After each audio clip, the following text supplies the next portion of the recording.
বন্যার্থ মানুষের এখন সবচেয়ে বেশি যে প্রয়োজন, আমরা ছোট্ট এক কথায় যদি বলি তাহলে বন্যার্থ মানুষের এখন অর্থনৈতিক সহযোগিতা, এটা সবচেয়ে বেশি প্রয়োজন। আমাদের দেশের রাস্তাঘাট সহ ঘরবাড়ি যা ভেঙে চুরমার হয়ে গেছে, পানির আঘাতে যা ঢেউয়ে ঢেউয়ে যা ক্ষতিগ্রস্ত হয়েছে, অর্থনৈতিক সহযোগিতা প্রয়োজন। এবং বন্যার্থ মানুষের জন্য এখন যেটি সবচেয়ে বেশি প্রয়োজন, রেইনকোট। প্রচণ্ড বৃষ্টি এখনো হচ্ছে, রেইনকোটের প্রয়োজন এবং উদ্ধার কাজের জন্য এটা প্রয়োজন। বন্যার্থ মানুষের জন্য প্রয়োজন ছাতা, টর্চ লাইট, রান্না করা খাবার, শুকনো খাবার, এবং তাদের উদ্ধার কার্যের জন্য প্রয়োজন স্পিড বোট। কারণ আমরা জানি যে পুরো ফেনী শহরটাতে এত বেশি অলিগালা এবং রাস্তাঘাট রয়েছে যেখানে স্পিড বোট ছাড়া অন্য কোনো উপায়ে তাদেরকে এখন রেস্কিউ করা অথবা উদ্ধার কাজ সম্পন্ন করা এটা সহজ না। এই জন্য স্পিড বোটটা খুব বেশি প্রয়োজন। এবং মোবাইলগুলোকে রিচার্জ করার জন্যে পাওয়ার ব্যাংক এ জাতীয় যদি কোনো ব্যবস্থা থাকে, কারণ একজন আরেকজনের সঙ্গে যোগাযোগ করতে পারছে না, কে কোথায় আছে, সংবাদ জানাতে পারছে না, সন্তান বাবা থেকে বিচ্ছিন্ন হয়ে পড়েছে, বাপ সন্তান থেকে বিচ্ছিন্ন হয়ে পড়েছে। দুর্বিষহ এই সময়ে মোবাইল রিচার্জের বড় প্রয়োজন। পাওয়ার ব্যাংক জাতীয় কোনো কিছু দিয়ে যদি তাদেরকে সহযোগিতা করা যায়, এবং ভলান্টিয়ার বা স্বেচ্ছাসেবী যারা কাজ করবে, সকল দিকে কাজ করার মানসিকতা যাদের আছে, এরকম কিছু মানুষ প্রয়োজন। লাইফ জ্যাকেটের প্রয়োজন, এবং তাদের এই সময়ে প্রয়োজন হচ্ছে গর্ভবতী যারা নারী আছে তাদেরকে হসপিটালে পাঠানো।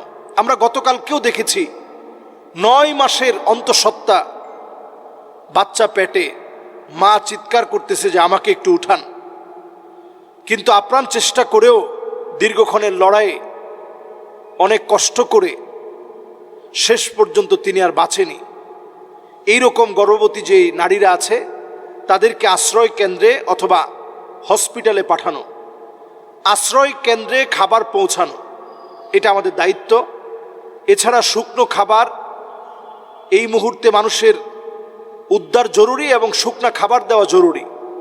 মোমবাতি তাদের জন্য নিয়ে যেতে হবে, কারণ কারেন্ট এই অঞ্চলগুলোতে বিচ্ছিন্ন অবস্থায় আছে, তাদের এখানে এখন ইলেকট্রিসিটি নাই বললেই চলে। ঔষধ সামগ্রী, মেডিকেল টিম পাঠিয়ে প্রয়োজনীয় যে ওষুধগুলো রয়েছে, আমরা প্রত্যেকেই জানি যে এই সময়ে পানিবাহিত বিভিন্ন রোগ ছড়িয়ে পড়তে পারে, ডায়রিয়া এবং জ্বরে আক্রান্ত হতে পারে, বিভিন্ন রকমের সমস্যা সৃষ্টি হতে পারে। এজন্য একটা মেডিকেল টিম করে ওই মেডিকেল টিমের মাধ্যমে ঔষধ সামগ্রী পৌঁছাবেন আপনারা অবশ্যই।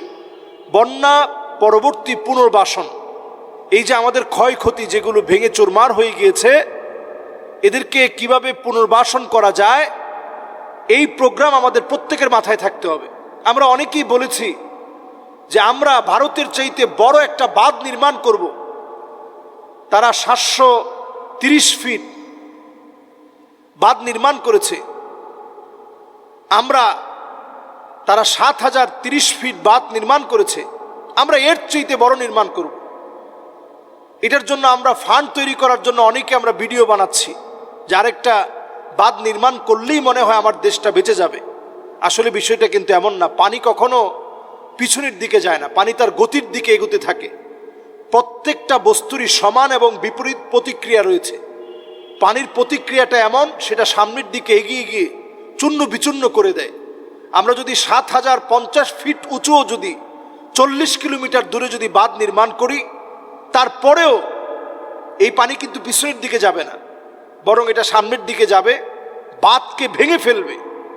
পানি এটা অত্যন্ত শক্তিশালী, আল্লাহর এক মাখলুক, সামনের বাঁধটাকে ভেঙে ফেলবে। এজন্য যারা আমরা প্রবাস থেকে চেয়েছিলাম বাঁধ নির্মাণ করতে আমরা টাকা পাঠাবো, আমরা আমাদের এই দেশটাকে আরেকটা বার নতুন করে গড়তে, যাদের ক্ষয়ক্ষতি হয়ে গিয়েছে তাদের পুনর্বাসনে ইনশাল্লাহ আমরা সহযোগিতার হাত বাড়িয়ে দেব। এবং সর্বোপরি আমরা সবাই সবার জন্য এই মুহূর্তে দোয়া করতে থাকি, আল্লাহ যেন আমাদের প্রত্যেককে হেফাজত করে। আসসালামু আলাইকুম ওয়া রাহমাতুল্লাহি ওয়া বারাকাতুহু।